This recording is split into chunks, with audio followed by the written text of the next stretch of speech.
Bonjour à toutes et à tous. Je suis Anne-Sophie Incelin, je suis la responsable du Hub des territoires et je voulais vous souhaiter la bienvenue dans ce lieu créé par la Banque des territoires pour favoriser les échanges entre les différentes parties prenantes qui œuvrent aujourd'hui dans les territoires, que ce soit les collectivités, les entreprises, les organismes de logements sociaux, les entreprises de l'économie mixte. Et on organise ici un certain nombre d'événements, d'ateliers de travail qui permettent aux uns et aux autres de se rencontrer pour partager des retours d'expérience et rechercher des solutions pour faire face aux défis auxquels sont confrontés les territoires aujourd'hui. Et on est particulièrement ravis de vous accueillir pour cet événement autour de la présentation de l'appel à projet Solutions de billetterie innovantes dans le cadre de la stratégie d'accélération des industries culturelles et créatives. Ce n'est pas la première fois qu'on se retrouve ici sous ce format, puisque on était ensemble, j'ai noté la date, le 14 juin pour le lancement de l'appel à projet sur le soutien aux alternatives vertes, saison 2. Je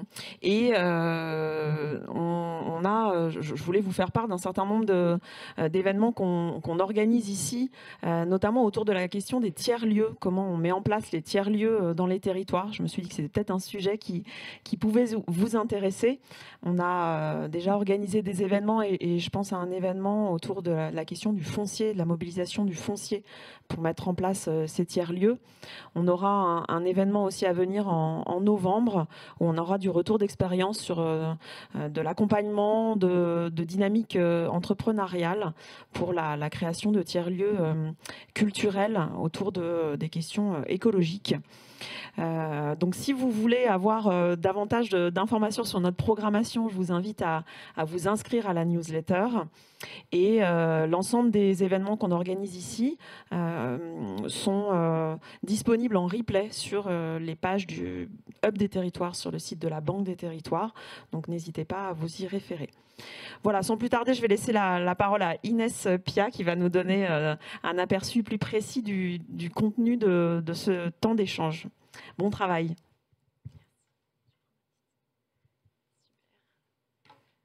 Alors, donc on va dérouler ce webinaire en plusieurs parties. D'abord, Fabrice Casadebecq, coordinateur national de la stratégie et des industries culturelles, d'accélération des industries culturelles et créatives, nous présentera dans une première partie ce volet-ci. Gilles Dufaux, à ma gauche, de la Caisse des dépôts, présentera l'intervention de la Banque des territoires dans le secteur culturel.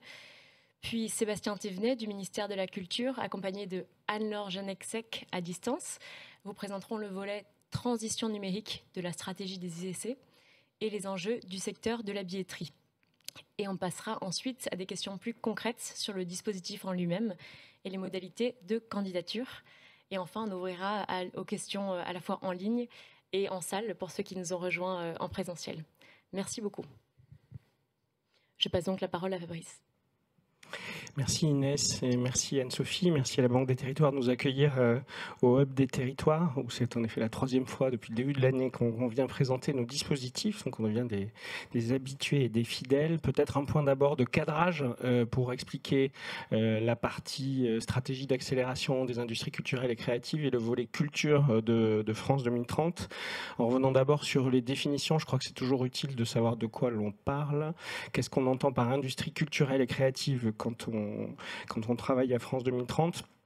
D'abord, on se rappelle que ce sont des secteurs variés. Il y a 14 sous-secteurs à l'intérieur de la filière des industries culturelles et créatives. Ça va de la musique à la presse, en passant par le spectacle vivant, les musées, le patrimoine, l'architecture, le design, les métiers d'art, la création de mode, les arts visuels, le cinéma, l'audiovisuel, le jeu vidéo et l'édition de livres. Donc ce sont des secteurs particulièrement vastes. Leur point commun, c'est évidemment l'excellence du geste créateur. Il y a une formule que j'aime beaucoup de la ministre de la Culture, Rima Abdul-Malak, qui dit que la culture, c'est ce qui donne du sens et du goût à la vie. Donc évidemment, toutes ces industries culturelles et créatives, elles ont d'abord une vocation d'être essentielles à nos vies personnelles, mais elles ont aussi une réalité qui est d'être stratégique à la fois dans notre vie collective et dans notre économie, parce qu'elles ont un rôle important pour la cohésion sociale et parce qu'elles ont une forte contribution à la richesse nationale, à la croissance et à l'emploi. Contribution à la richesse nationale, au total, c'est 14 sous-secteurs contribuent à hauteur de 92 milliards d'euros de chiffre d'affaires chaque année. C'est 2,3% du produit intérieur brut. Je le martèle à chaque fois, mais ce n'est pas encore complètement connu du grand public, c'est-à-dire autant que l'industrie agroalimentaire et 2 fois l'industrie automobile. Ce n'est pas forcément présent dans les esprits de nos concitoyens. C'est aussi un secteur fortement contributif à l'emploi, à peu près 7% de croissance l'an, fortement contributeur aussi à la croissance, avec 7% de croissance l'an, fortement contributeur à l'emploi aussi, puisque les 150 000 entreprises qui composent le secteur emploient directement 640 000 personnes, et plus largement 1,3 million de personnes en revenus tirés des industries culturelles et créatives. Donc, stratégique pour notre économie, et c'est aussi un élément de l'excellence française. Parmi les pépites françaises, parmi ce qui est reconnu à l'international comme une force pour notre pays, évidemment, les industries culturelles et créatives font partie de nos pépites. C'est ce qui a amené le plan France 2030 à intégrer la logique des industries culturelles et créatives.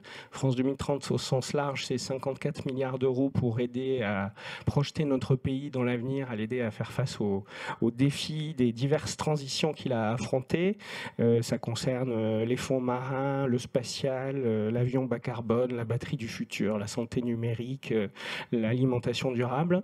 Parmi les secteurs visés, il y a aussi la culture, pour lequel sur les 54 milliards du plan et les 40 milliards qui sont dédiés aux filières stratégiques pour notre pays, 1 milliard est plus particulièrement consacré à la culture, avec 600 millions d'euros d'un côté dans le volet culture de France 2030 et puis 400 millions d'euros dans la stratégie d'accélération des industries culturelles et créatives qui nous rassemble aujourd'hui. Si on revient un peu en zoom arrière sur ce qui a été la genèse de ce dispositif, d'abord une intuition du président de la République que l'ensemble de ces 14 sous-secteurs n'avaient pas forcément l'habitude de travailler beaucoup ensemble, qu'il y avait une forme de silotage qui était un peu constitutif du fonctionnement de ces secteurs, que c'était peut-être utile d'inviter chacun à réfléchir ensemble aux défis qu'il avait à affronter pour se rendre compte qu'il y avait quand même beaucoup de choses en commun. C'est une démarche qui a commencé au printemps 2019 en rassemblant de grands acteurs de ces secteurs à l'Élysée, qui s'est poursuivi ensuite avec une démarche de diagnostic partagé qu'on a appelé les États généraux des industries culturelles et créatives, présidés par Catherine Pégard et Bruno Patino, qui ont permis de faire remonter du terrain, à la fois avec des entretiens directifs avec les organisations représentatives, mais aussi des contributions volontaires de tous ceux qui ont voulu participer à ce diagnostic. Plus de 700 retours des secteurs pour nous aider à définir les défis auxquels il fallait faire face et à construire les dispositifs pour y répondre.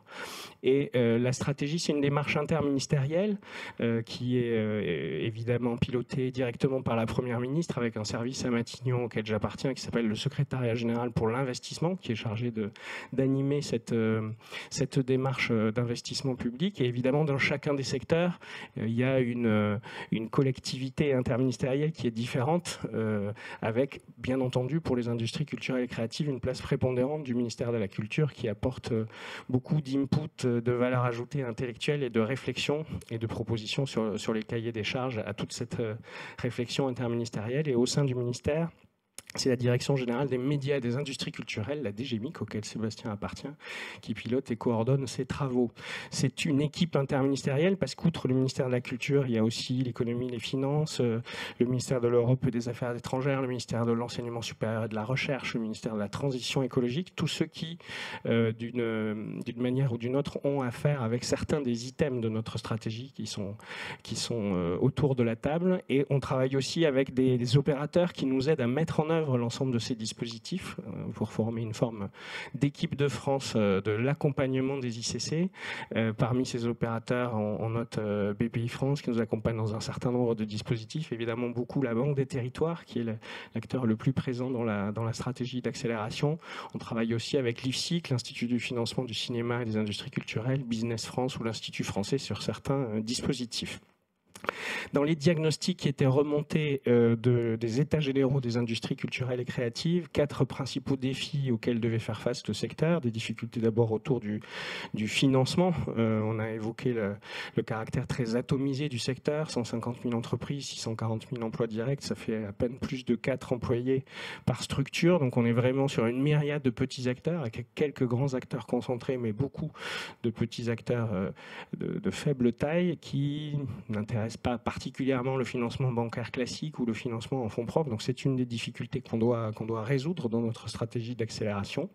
Une concurrence accrue, bien entendu, des plateformes transnationales, comme on dit poliment, dans la diffusion des œuvres, une transformation des modes de création, un bouleversement des modes de production et de diffusion qui oblige chacune des verticales des industries culturelles et créatives à s'adapter et à anticiper.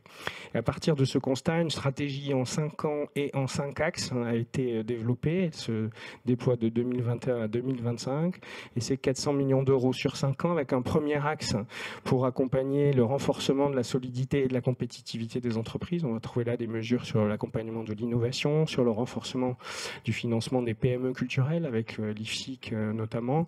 C'est là aussi qu'on va trouver les dispositifs sur la formation. Il y a un appel à manifestation d'intérêt transversal qui s'appelle Compétences et métiers d'avenir sur lequel on a mobilisé beaucoup de moyens. Un deuxième axe sur la transition numérique de la culture. C'est au sein de cet axe que vient se loger le dispositif de l'appel à projet qu'on évoquera plus en détail dans les minutes qui viennent. Comment tirer parti de toutes les nouvelles technologies pour favoriser l'accélération de l'innovation dans le secteur et aussi permettre de répondre aux enjeux de politique publique classique, si j'ose dire, du ministère de la Culture depuis sa création le 24 juillet 1958 avec cette idée de rendre les œuvres accessibles. Il y a de la démocratisation, il y a de l'accessibilité, il y a de l'élargissement au public qu'on cherche à obtenir via les nouvelles technologies. Il n'y a pas un fétichisme technologique, c'est au service d'une politique culturelle, d'une accessibilité, d'une démocratisation. Un troisième axe qui est sur le rayonnement international, la place des ICC à l'international. Donc il y a des mesures sur la présence sur les marchés extérieurs. On va en Corée du Sud, on va au Canada, on va au Royaume-Uni, on va en Israël, on va aux États-Unis pour accompagner les entreprises culturelles. Et dans les prochaines semaines, on sera également à Taïwan. Donc ça fait partie des dispositifs de soutien et d'accompagnement. Un quatrième axe qui a été lancé au pôle des territoires en début d'année sur les transformations territoriales. Comment faire en sorte que les industries culturelles et créatives participent à la transformation territoriale et que les collectivités qui font le pari du développement économique par la culture puissent trouver dans France 2030 un appui et un soutien. Et enfin, un cinquième axe sur la transition écologique. Comment faire en sorte que toutes les filières des industries culturelles et créatives intègrent les questions de développement durable, de responsabilité sociale et environnementale. Au total, il y a 18 mesures qui sont mises en place dans cette stratégie, 35 dispositifs en tout. À chaque fois, ce sont des démarches ouvertes avec des appels à projets ou des appels à manifestation d'intérêt. Toujours des jurys indépendants qui se penchent sur les dossiers et rendent un avis au gouvernement en faisant la sélection des meilleurs. En fait, c'est un concours à chaque fois. Il ne suffit pas d'être éligible pour être retenu. Ce sont toujours les meilleurs projets qui sont mis en avant dans une démarche ouverte et non discriminatoire, avec aussi des concours et des systèmes de recherche et de financement. La stratégie d'accélération est complétée par le volet culture de France 2030 qui a été présenté par le président de la République en octobre 2021, qui est doté de 600 millions d'euros. Il y a un gros volet grande fabrique de l'image qui rassemble à la fois la question des studios de tournage et de post-production et puis les formations au métier de l'image et du son qui a été présenté par la ministre de la Culture au Festival de Cannes il y a quelques semaines. 68 lauréats ont été identifiés sur ce dispositif qui au total était doté de 350 millions d'euros et dans les tout prochains jours et semaines, on pourra mettre en ligne un appel à projet sur la culture immersive et les métavers que le président de la République a annoncé à Vivatech il y a quelques jours et dont les documents seront accessibles incessamment. Et puis, peut-être revenir sur les points qui guident l'analyse des jurys, en fait, au moment de sélectionner les projets, puisque ça, c'est quelque chose qu'on doit avoir en tête au moment où on écrit sa candidature. Il y a 5 principes un peu cardinaux de France 2030 qu'il faut garder en tête et que le jury, je vois Josie Torlé, qui était présidente de notre jury pour la partie appel à manifestation d'intérêt, qui est avec nous. L'idée, c'est on intervient toujours en cofinancement sur ces dispositifs. C'est jamais un financement en totalité qui est présenté.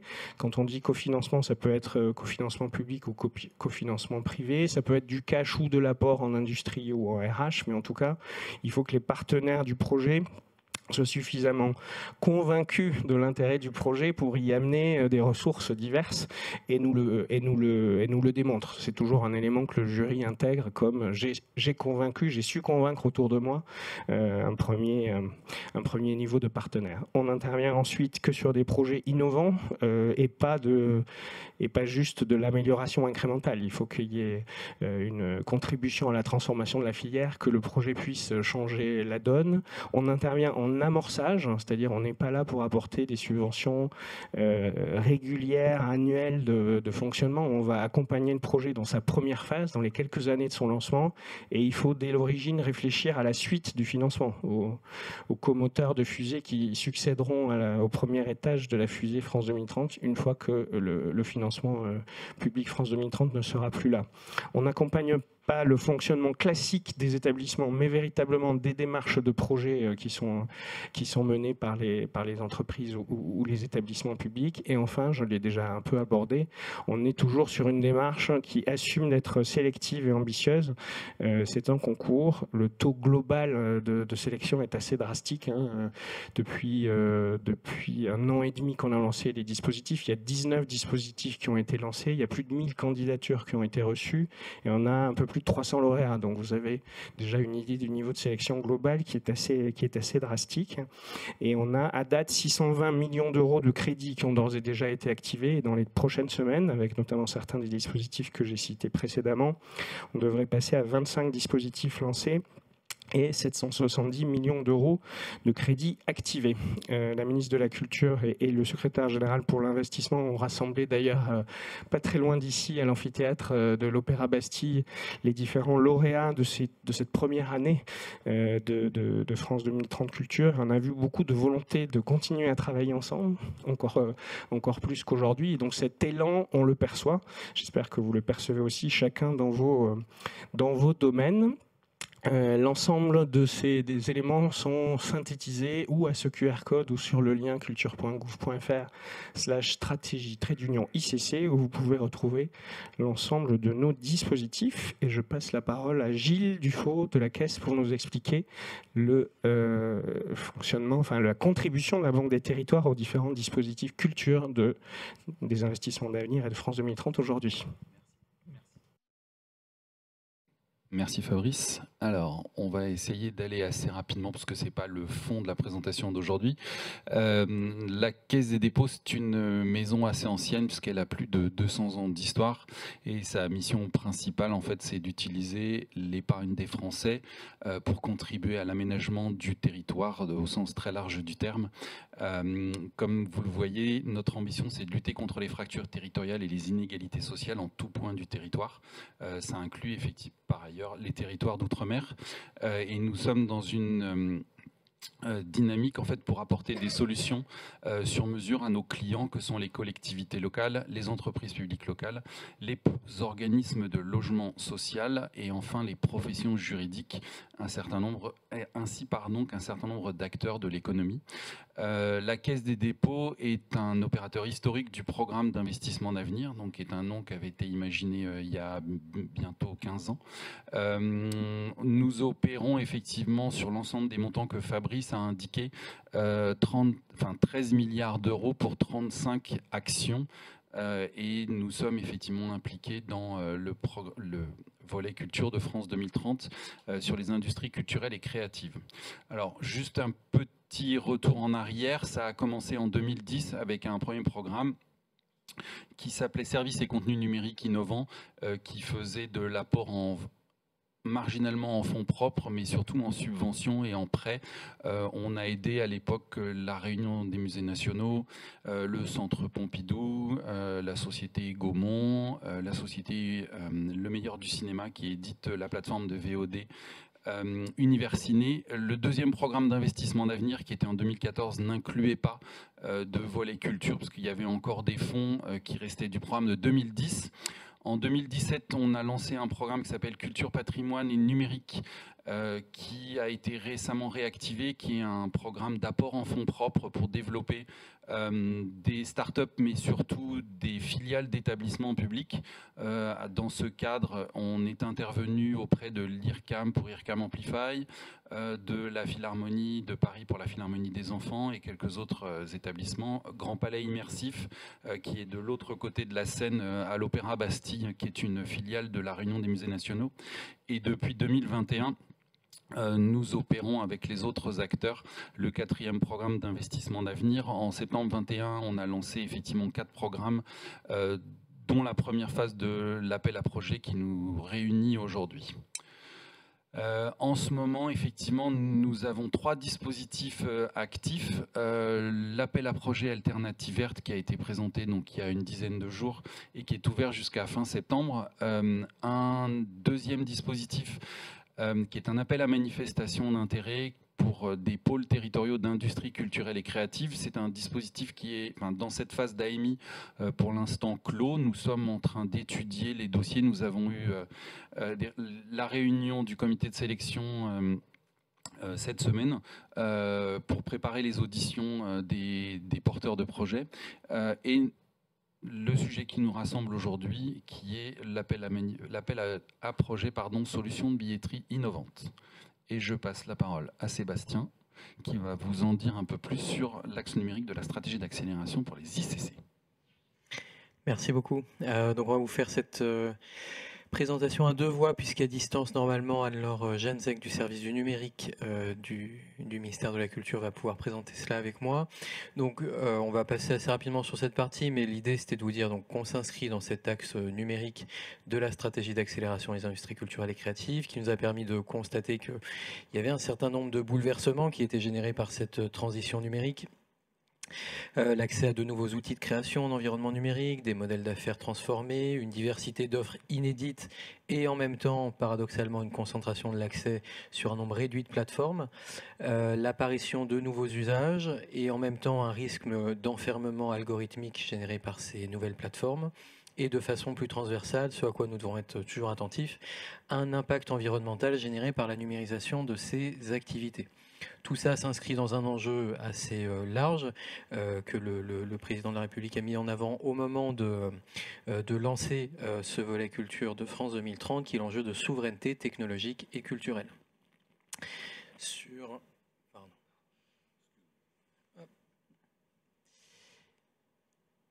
Donc ça nous invite à agir sur ce sujet. Notre objectif général, très général, c'est la France au premier rang de la nouvelle économie numérique culturelle, va s'incarner à travers un certain nombre de chantiers, de problématiques un peu plus spécifiques. Tout d'abord, celui de la donnée. Renforcer la maîtrise des données culturelles. On va voir que via cet appel à projet solution de billetterie innovante, nous adressons en partie cette thématique. Celui d'optimiser la sécurisation et la distribution des droits via les nouveaux outils numériques ou en univers numérique. L'enjeu de développer des offres culturelles numérisées ou immersives en complément et non pas en opposition du monde physique. Comme l'a rappelé Fabrice, l'idée c'est pas d'avoir un technocentrisme ou technofétichisme, mais bien de compléter ce qui se fait d'ores et déjà dans le monde physique. Investir dans de nouvelles briques technologiques au cœur des expériences culturelles de demain. C'est un champ un peu à part, mais dynamiser la recherche dans les industries culturelles et créatives. Fabrice en a dit un mot, mais donc nous travaillons avec le CNRS sur un programme de recherche dans le domaine des ICC. Et enfin, cet enjeu transversal toujours que j'ai cité, celui de la sobriété numérique et comment est-ce que nous le rattachons à l'enjeu plus spécifique de la transition écologique. Donc ces thématiques, nous les incarnons via un certain nombre d'appels à projets, de dispositifs qui ont d'ores et déjà été lancés. Nous avons mis en œuvre l'appel à projet Expérience augmentée du spectacle vivant, celui dédié à la numérisation du patrimoine et de l'architecture. BPI France opère le concours Innov, dédié aux briques technologiques innovantes. Et aujourd'hui, nous vous présentons celui dédié aux solutions de billetterie innovantes qui vont chercher une forme d'ouverture d'interopérabilité et qui vont viser une réponse aux besoins exprimés par la filière des ICC dans le cadre des États généraux des industries culturelles et créatives. Ces besoins relativement larges, ce sont l'optimisation de la commercialisation, la connaissance des publics et enfin une juste répartition de la valeur entre les différentes parties prenantes de la chaîne de distribution. Est-ce que, Anne-Laure, à distance, je peux te passer la parole pour que tu nous présentes les enjeux spécifiques au sujet de la billetterie? Bonjour à tous, donc je suis Anne-Laure Janexec et je travaille au service numérique du ministère de la Culture. Plus spécifiquement, pour ce qui concerne le cœur en fait, de cet appel au projet, la billetterie, juste rappeler que la billetterie, c'est une brique stratégique du champ culturel, qu'elle est essentielle pour les modèles économiques des opérateurs, la connaissance des publics et la communication et la fidélisation. Et on pense que l'innovation doit être au service des enjeux du secteur de la billetterie. Et ces enjeux sont de plusieurs natures. Je vais peut-être passer assez vite puisque Sébastien vient d'en évoquer quelques-uns, mais il y a des enjeux autour de la donnée, des enjeux économiques et des enjeux de sécurité. Faire un petit focus sur les enjeux autour de la donnée. Au ministère, on tient à l'interopérabilité des données de billetterie et c'est un axe fort de l'appel à projet. Et on pense que ça permettrait d'amener des innovations, par exemple de nouvelles offres de parcours croisés avec d'autres secteurs. En tout état de cause, cette fluidité, cette interopérabilité pourrait conduire à une meilleure connaissance des usages pour toute la filière. Et ce n'est pas normal qu'en 2023, les structures n'aient pas encore les bons outils pour l'observation de leur fréquentation, leur public. C'est un levier donc à activer, il nous semble, pour produire de l'innovation sur les offres et on espère que cette nouvelle édition concourra à l'émergence de solutions de plus en plus innovantes qui répondent aux enjeux de toute la filière. Voilà ce que je voulais partager de façon très spécifique sur la thématique. Merci beaucoup Anne-Laure. Et donc pour répondre à ces enjeux qu'Anne-Laure vient de vous présenter, un dispositif dédié aux solutions de billetterie innovantes, un dispositif en 2 phases donc, que nous allons vous présenter. Alors quels sont les constats que nous avions faits au moment de construire cette action ?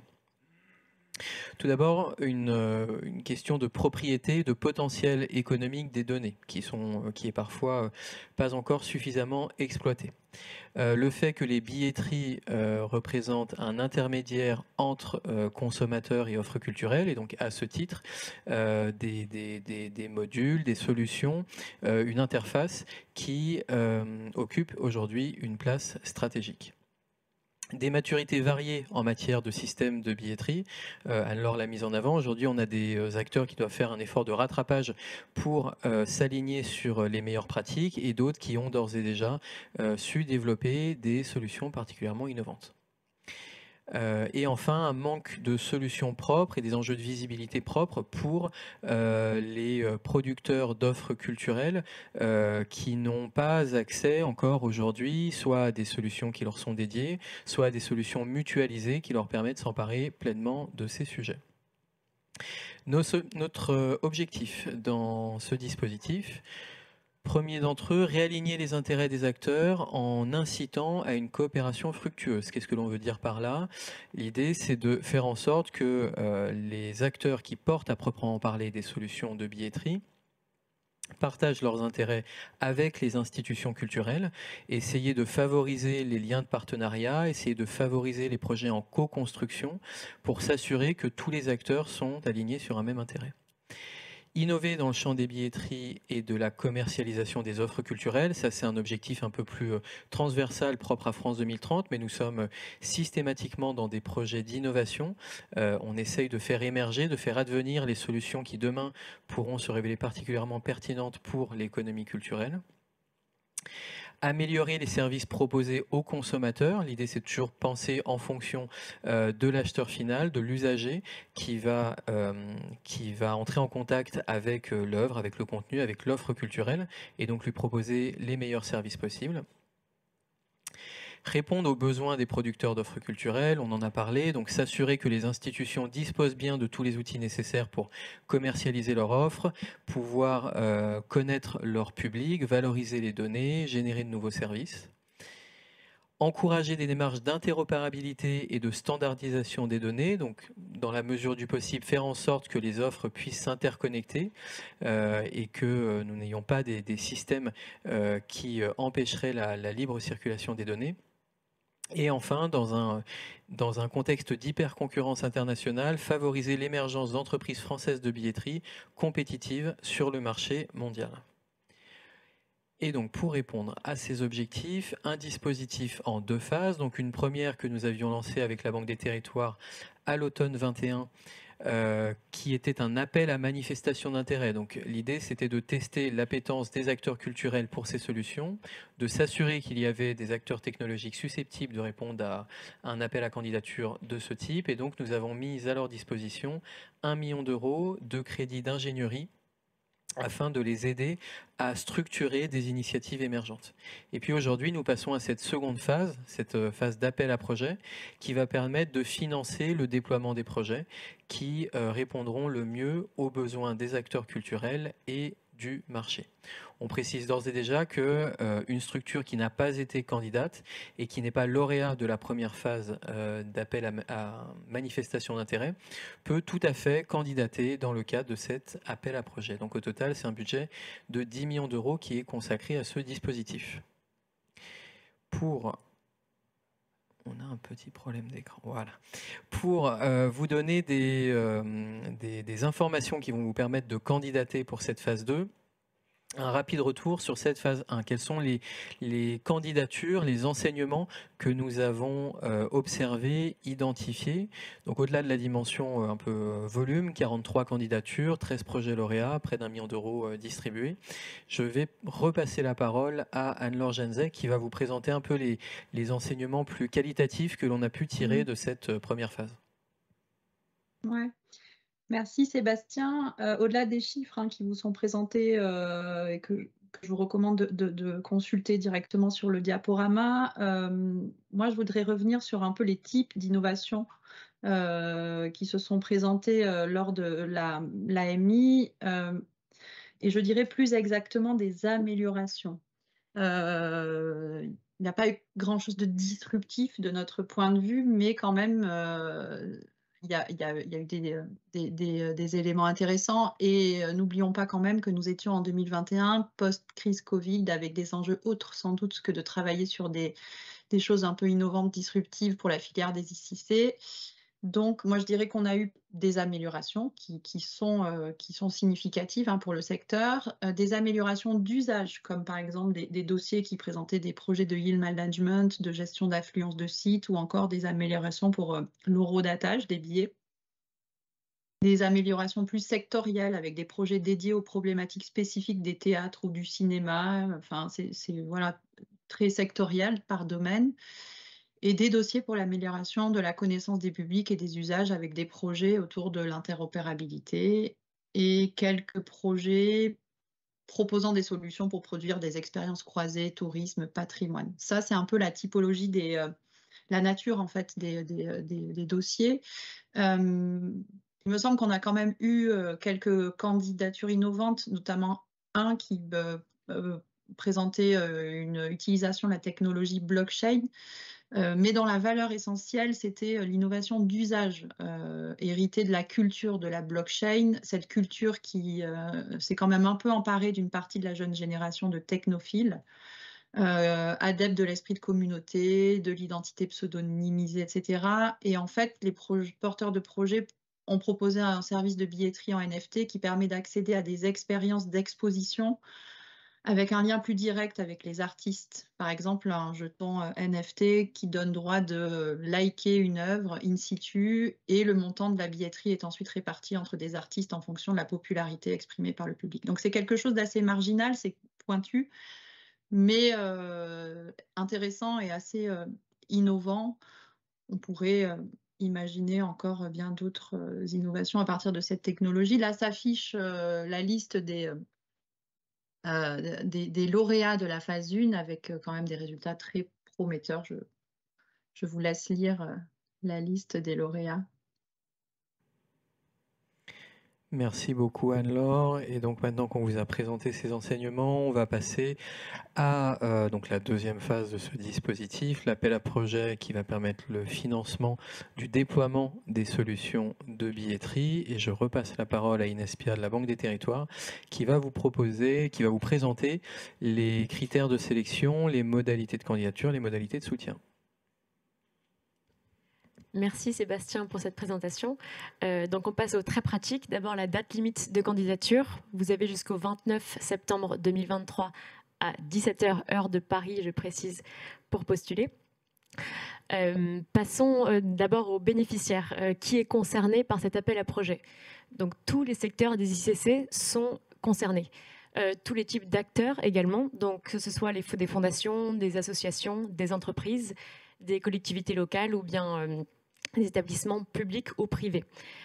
Sébastien l'a dit, je le rappelle, pas besoin d'avoir été lauréat, pas besoin d'avoir été candidat à la phase 1 pour postuler à cette phase 2.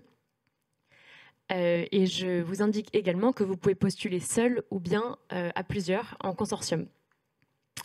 Pour vous donner quelques exemples des bénéficiaires, nous attendons notamment des projets issus d'entreprises innovantes qui travaillent sur les sujets de commercialisation.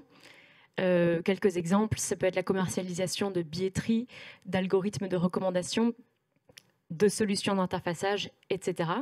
Vous pouvez retourner sur le cahier des charges pour plus de détails. Et l'appel à projet s'adresse notamment également aux prestataires de la billetterie, donc des acteurs de la distribution et de la vente de billets, des acteurs qui développent des systèmes de gestion de billetterie, etc. Pour vous donner quelques exemples. Passons à l'enveloppe, ce qui vous intéresse peut-être le plus. Donc, chaque projet pourra être soutenu jusqu'à, je précise bien, jusqu'à 2 millions d'euros, ce qui pourra s'élever jusqu'à 50% et même 70% du budget total du projet en fonction de la nature de votre entité. Donc, vous pouvez consulter le cahier des charges pour voir si votre entité correspond à ce pourcentage. Je vous indique également que ce taux est un taux maximal, que vous ne serez pas forcément soutenu jusqu'à ce pourcentage. En termes de dépenses éligibles, alors en fait, toutes les dépenses qui permettent de mettre en œuvre votre projet sont éligibles. Sont simplement exclues l'acquisition de foncier ou bien la construction d'infrastructures. Par contre, ce qui est acquisition de logiciels pour votre projet ou encore les dépenses d'équipement, de ressources humaines pour le projet, de communication autour du projet, mais aussi de sous-traitance, sont des dépenses qu'on accepte complètement. Si elles sont cohérentes avec votre projet, bien entendu. Je passe maintenant à la suite, c'est-à-dire les critères et le processus de sélection de cet appel à projet. Je ne vais pas tous vous les lire en détail, et d'ailleurs, ce n'est pas la liste entière. La liste entière est dans le cahier des charges. Je vous mettrai le lien juste après. Je vous en cite quelques-uns qui sont très importants pour nous. D'abord, ceux pertinents à l'intérêt du projet pour la filière des ICC. Un critère qu'on regarde particulièrement, c'est le caractère innovant du projet. Et Fabrice l'a évoqué dans les premières slides. L'innovation pour nous, ce n'est pas seulement l'innovation technologique, ça peut être une innovation de modèle économique, d'usage, par exemple, donc pas uniquement lié à la technologie utilisée. Je peux vous citer encore d'autres critères auxquels on prête particulièrement attention, c'est notamment la viabilité économique. Est-ce que votre projet pourra tenir seul après la subvention France 2030? C'est quelque chose qui pèse beaucoup lors du processus de sélection. Je ne vous lis pas tout, je passe à la catégorie de la compétence du porteur de projet. On parle du porteur ici, mais également de ses partenaires. Les partenaires que vous impliquerez, il faudra montrer qu'ils ont bien une bonne expérience et une solidité qui permettent de dérouler ce projet. On veut vraiment que le projet concrètement soit mis en œuvre après. Encore une fois, un autre critère important, il s'agit d'un critère lié au financement, au plan de financement. Est-ce que votre plan de financement est cohérent? Est-ce qu'il est solide? En tout cas, il faudra nous le prouver dans votre dossier. Je passe ensuite à 2 autres catégories, les critères environnementaux et sociétaux, qui comptent beaucoup à nos yeux. Même dans le cadre des plateformes technologiques, il y a des moyens de limiter l'impact environnemental ou du moins de le prendre en compte. C'est quelque chose qu'on regarde quand on examine les dossiers. Et nous portons également un regard particulièrement bienveillant pour les projets qui prennent en compte les critères de parité, ce qui n'est pas toujours évident dans les équipes technologiques, et l'inclusion de travailleurs en situation de handicap. Ensuite, pour ce qui est du processus de sélection, votre projet, une fois qu'il sera envoyé, passera par pas mal de phases de tri avant d'arriver, si vous avez de la chance, ou du moins si votre projet, on le reconnaît comme bon, à la phase de la présentation de la liste des lauréats.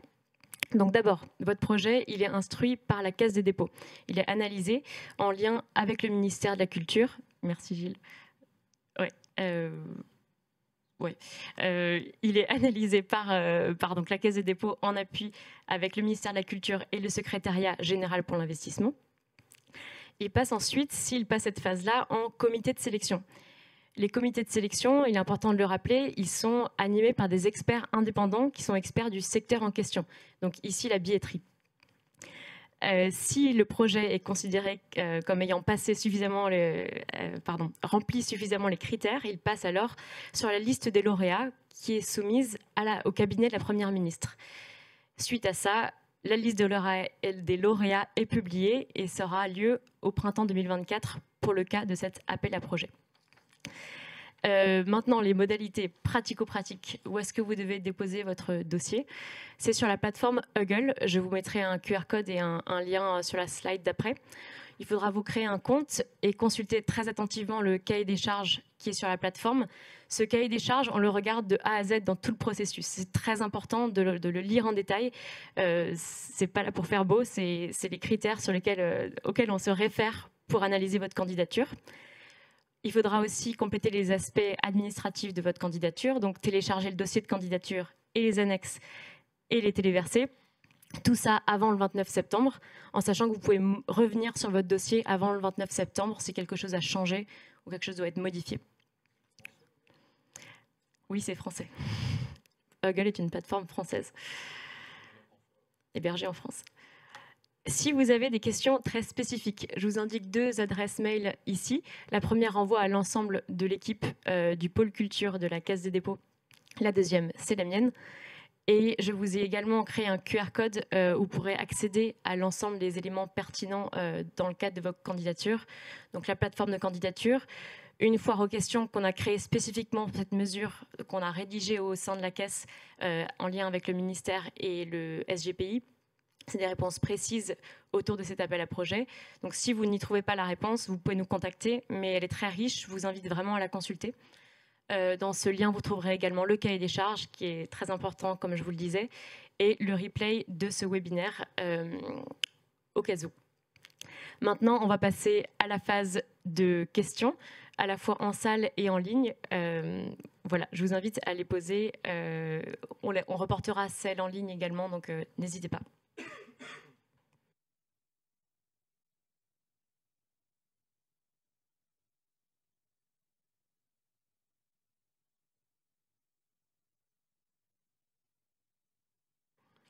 Un, deux, oui.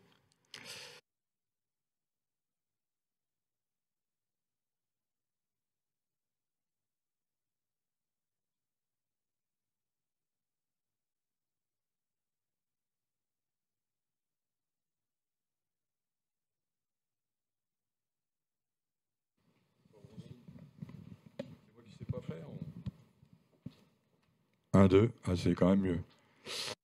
Ouais, il y a une main levée en ligne, je ne sais pas si vous l'avez, je me permets. Cécile Guignard a levé la main. On va d'abord prendre la question en salle et on passera après aux questions en ligne. Parce que j'entends pas, nous n'entendons pas la question de la salle. Oui, mais ceux en ligne seront bien entendus aussi.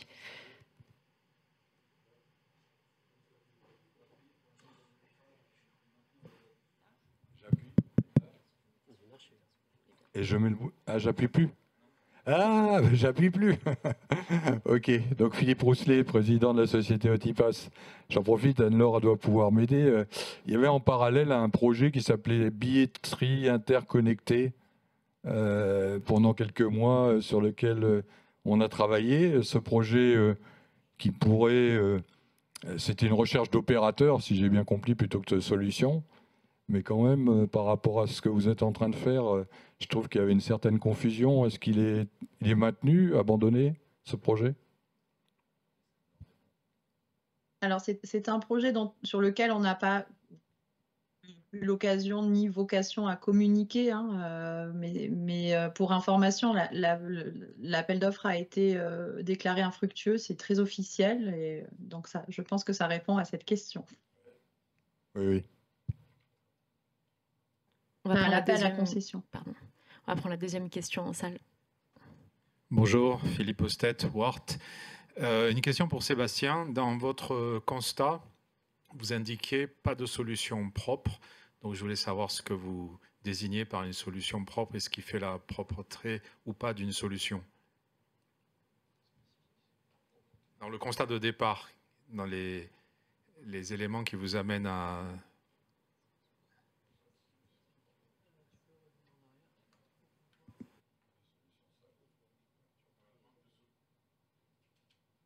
Manque de solutions propres.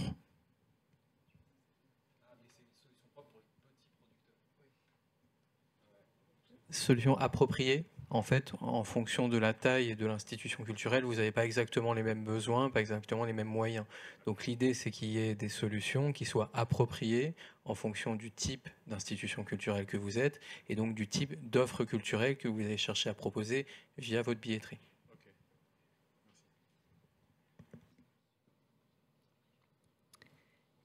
Alors, en ligne, j'ai une première question par écrit et puis ensuite on passera la parole à l'une de nos participantes. Question, est-ce que vous pouvez préciser ce que vous entendez par le caractère mutualisant et interopérable? Le caractère mutualisant et interopérable.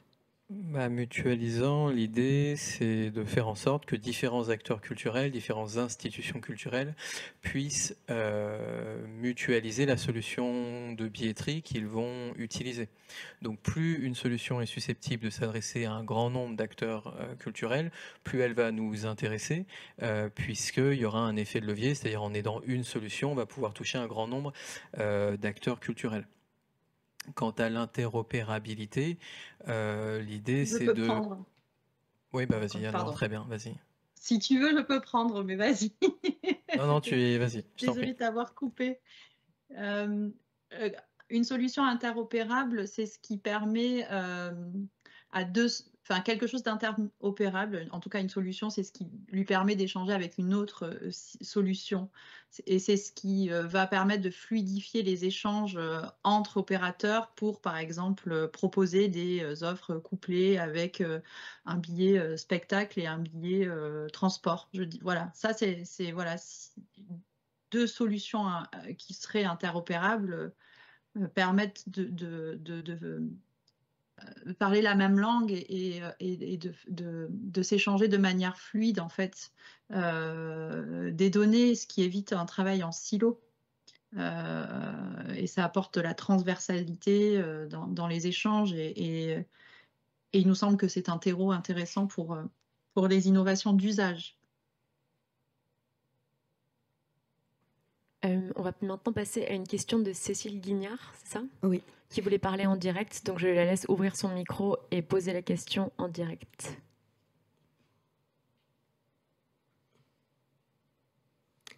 Sinon, elle a aussi formulé par écrit, donc... Cécile, on ne vous entend pas, donc on va lire directement votre question issue du chat. Alors, Cécile Guignard nous écrit... Suite à notre bilan carbone, mettant en avant que le déplacement du public est la ligne la plus importante d'émissions de CO2, l'Hexagone Scène nationale de Mélan souhaite développer un billet couplé spectacle et transport en commun. Le syndicat mixte mobile Agglo-Grenobloise est partant, mais notre opérateur billetterie Mapado n'a pas les moyens de développer cela. est-ce que ce projet est éligible et qui doit porter la demande?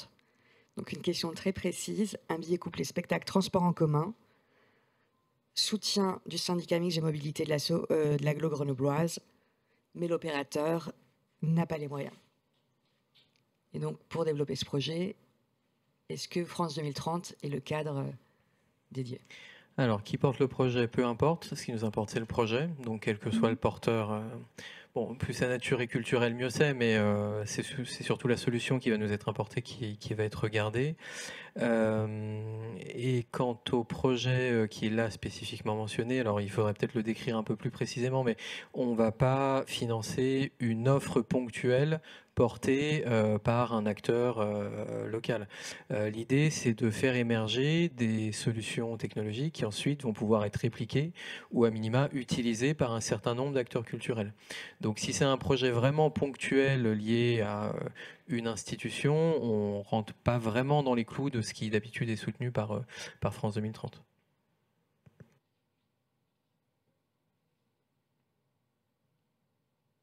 C'est une démarche qui pourrait pourtant être répliquée à d'autres théâtres et d'autres structures culturelles françaises, il me semble.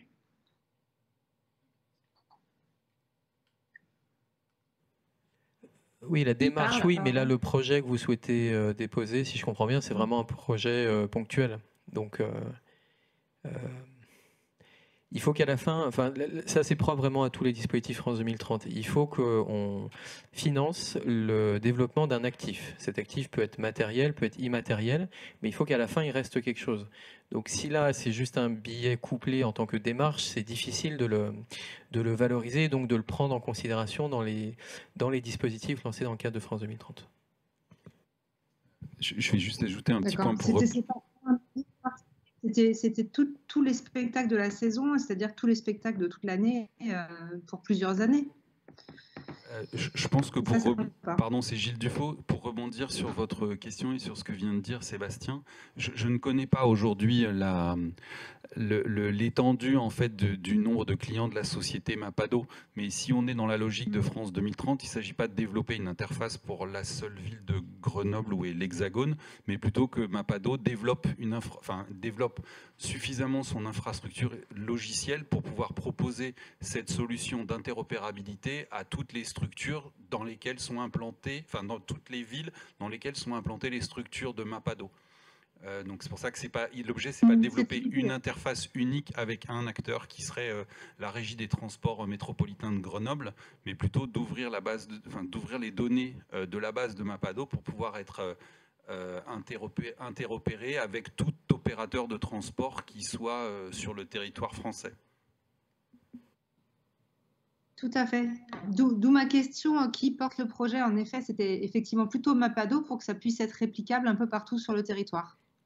Alors, on va repasser sur une question en salle. Je vous invite plutôt à déposer vos questions dans le chat pour ceux qui sont en ligne. Et vous avez aussi la possibilité, sur des questions très précises liées à votre projet, de prendre rendez-vous avec Inès qui pourra vous accorder un temps d'échange d'une demi-heure. Bonjour à tous, je suis Grégoire Chanet, je travaille pour Arelametrix. J'avais deux questions. La première, c'est celle de la soutenabilité économique. Vous avez dit qu'il fallait que le projet puisse être viable au terme de tout le processus. Est-ce que vous avez en tête une date en disant il faut que 1 an, 2 ans après avoir été lauréat, avoir des bonnes chances d'être rentable ou en tout cas à l'équilibre? Ça, c'est la première question. Et la deuxième question, c'était plus par rapport au consortium. Est-ce que vous valorisez plutôt les approches qui sont collectives avec des acteurs, parce qu'on a dit que c'était ouvert à tous les acteurs, mais des projets qui rassemblent justement plusieurs acteurs de différents types, ou est-ce que ça n'a pas du tout d'influence sur le dossier? Alors, le temps pour revenir à la rentabilité va dépendre en fait du risque que vous allez prendre. Plus vous prenez de risques, plus on va accepter que ce temps arrive tardivement. Donc c'est vraiment au cas par cas. Il n'y a pas de date précise, mais je pense qu'à un horizon moyen terme d'environ 3 ans reste en général quelque chose qu'on observe dans la plupart des projets lauréats. Pour ce qui est de l'association entre différents partenaires, oui, c'est valorisé parce que ça va crédibiliser la solidité de votre proposition. Donc ça sera toujours un point positif. Maintenant, on est aussi attentif à débusquer les associations d'opportunités où toute une ribambelle d'acteurs vont se mettre ensemble dans un dossier pour essayer de peser. Ce qu'on va regarder, c'est vraiment le projet à la fin. Donc il faut que chaque partenariat ait un sens et démontre qu'il a une valeur ajoutée dans la constitution de la candidature. J'ajoute qu'en fait, dans le dossier de candidature, vous verrez qu'on demande des informations sur la future gouvernance. Donc, ça permet aussi de juger, comme le dit Sébastien, de la légitimité, entre guillemets, du dossier et de la façon dont les partenaires vont se mettre ensemble et vont conduire ensemble le projet.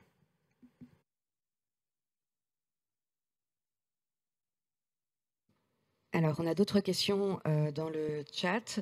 L'une d'elles, êtes-vous ouvert à la création de solutions open source ?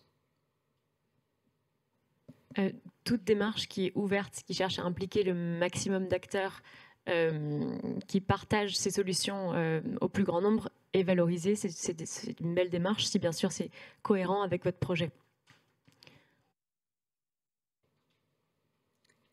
Autre question. Vous avez dit que la sélection des candidats serait au printemps 2024.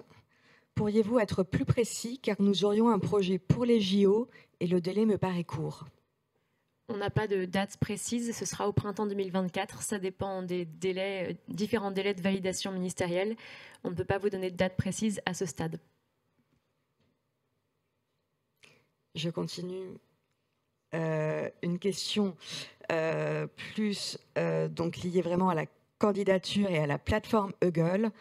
Après m'être connecté à la plateforme Huggle, j'ai ce message. Appel à projet, solution de billetterie innovante. Les candidatures ne sont pas encore ouvertes. La Banque des Territoires vous tiendra informé prochainement. Alors, j'invite toutes les personnes qui ont eu à ce problème à me le signaler si c'est un problème qui concerne différentes personnes. Si c'est le cas, ce sera réglé. Si ça ne concerne que vous, dans tous les cas, en fait, envoyez-moi un email et j'irai vérifier avec les équipes de Huggle directement. Je rebondis sur la question précédente par rapport au calendrier. A priori, ce sera plus fin de l'hiver que printemps. Enfin, l'idée, c'est vraiment de réduire tant que faire se peut les délais d'instruction, évaluation, sélection. Donc, on va plutôt viser, je pense, on va être optimiste, et plutôt viser l'hiver plus que le printemps, surtout si derrière, c'est important pour vous dans le calendrier de mise en œuvre de votre projet.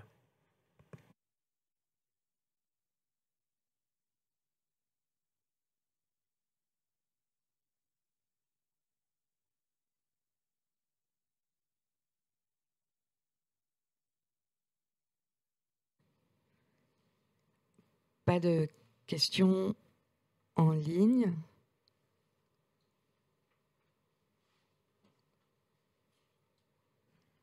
S'il n'y a plus de questions, mais que vous pensez à d'autres questions plus tard, je vous invite à les poser sur les 2 adresses mail indiquées à l'écran. Une des 2 suffira.